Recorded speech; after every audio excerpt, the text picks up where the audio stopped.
Hello everybody, in today's video we're going to be going over a winter storm which is going to be moving throughout parts of the northern plains, as well as a couple severe weather outbreaks that are going to be occurring. One over parts of Iowa, Nebraska, and Kansas, and then the next more severe potential outbreak over parts of the southern plains and then back through into parts of the Tennessee Valley. We're going to be covering that at the end of today's video, and we're going to start out the video with that snowstorm update. It's mainly going to be a 4 to 6 inch event for parts of western South Dakota and Wyoming, as well as northeastern Minnesota, and then everywhere in between there is going to be mainly 1 to 3 inches of snowfall, and we'll likely have another update out tomorrow on this event. So here's what the current National Weather Service page looks like. It is much more active than yesterday, but still not too active. We're still looking at a fairly boring National Weather Service page. Much of the country not under any watches or warnings, but especially out over the western half of the country, we have some winter storm watches in effect for some of the higher elevations of California, with some winter weather advisories in northwestern California and some winter storm warnings up for a little bit of northern California as well. We have winter weather advisories in effect for Montana and Idaho, as well as some winter storm watches in effect for parts of Wyoming and South Dakota. We have some wind advisories out for parts of the Southwest, as well as some red flag warnings in effect for portions of Missouri, Oklahoma, Kansas, and a little bit of southeastern Colorado as well. We still have some flood warnings up right along the Mississippi River, even going up through parts of the Ohio River, and also for Alaska and Hawaii. They also have quite a bit of watches and warnings up for much of Hawaii, especially the lower half of Hawaii. They have some flood watches in effect, as well as some blizzard warnings, winter storm warnings, and winter weather advisories for the western and northern half of Alaska there, where they're dealing with a winter storm up in that area. Now, the records yesterday, your high temperature was 4 miles southeast of Fountain Hills, Arizona. They got to 91 degrees. The low temperature for the entire continental United States was in Peter Sinks, Utah. They got to negative 14 degrees. That's in some higher elevation in northern Utah. And the highest precipitation or rainfall report was in Sunset, Florida, which is right near Fort Lauderdale. They got to 1.96 inches of rainfall. The highest snowfall report yesterday was only 2.6 inches in northwest Oneida, New York, where they got, again, just 2.6 inches, mainly based off lake effect snowfall. Nothing too big of a deal there. They did get a few inches of snowfall that were reported. Now, also, just another thing that I just want to quickly note on. The National Weather Service is thinking about removing advisories and special weather statements. Here's their timeline right here. And they're basically thinking of getting rid of advisories and special weather statements and just basically using warnings and watches. I think the advisories should stay, but I don't think there's too much of a need for special weather statements. So personally, I'm not too against or for this decision. I think the advisories are actually quite useful because you can see where the lower impact winter weather is going to occur, but I really don't care too much for the special weather statements. They're more of a nuisance, and most people don't even look at them because they're mainly just for minor type of events. So I personally think they should keep the advisories. I want to know about you guys and whether you think that they should also keep the special weather statements, and I believe they will be making some sort of alternative for the advisories. I'm not quite sure on how they're going to do that, and they haven't announced that yet, but they're looking at renovating kind of their system, and definitely it's going to be very, very interesting to track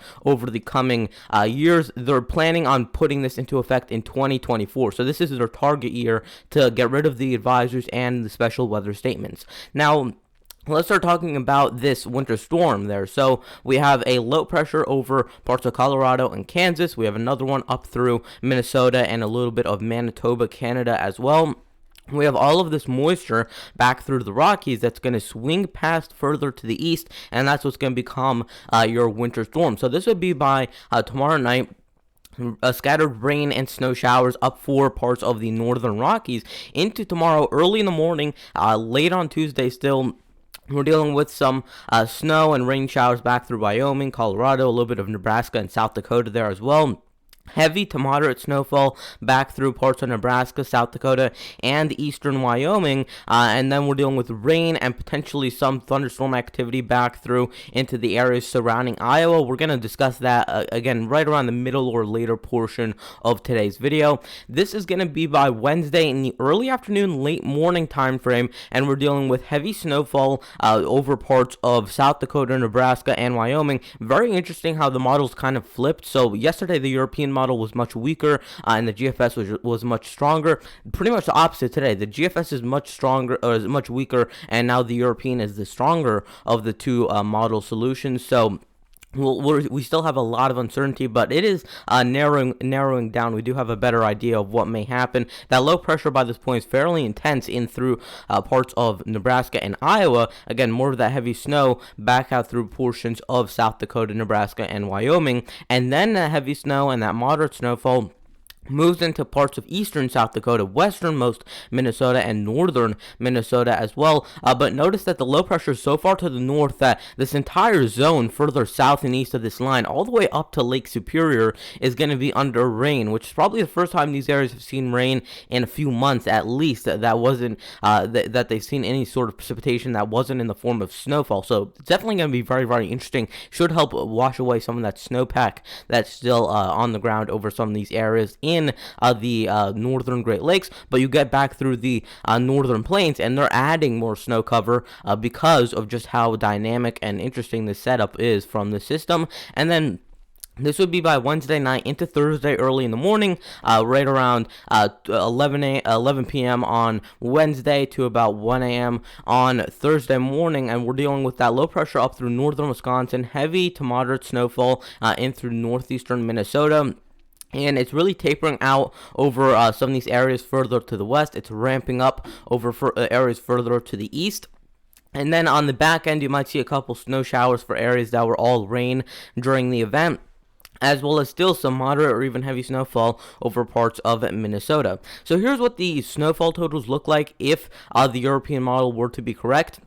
We have about 2 to 6 inches anywhere in the blues, 6 to 10 inches in the purples, 10 plus inches in the pinks, and we're looking at a good band of 2 plus inches of snowfall that stretches from South Dakota and Nebraska all the way up to the Canadian border in Minnesota there. We also have a few pockets of 6 plus inches, especially back through Wyoming, and then you also get into South Dakota and Nebraska, maybe a couple pockets near North Dakota and South Dakota, and then back through into northern and central Minnesota there, where you have some more 6 plus inch amounts. Here's what the GFS is showing, and it's still fairly similar on the track actually, which is definitely an upside from yesterday where we had completely different tracks from the two models, but you're definitely dealing with a much weaker storm if the GFS is correct.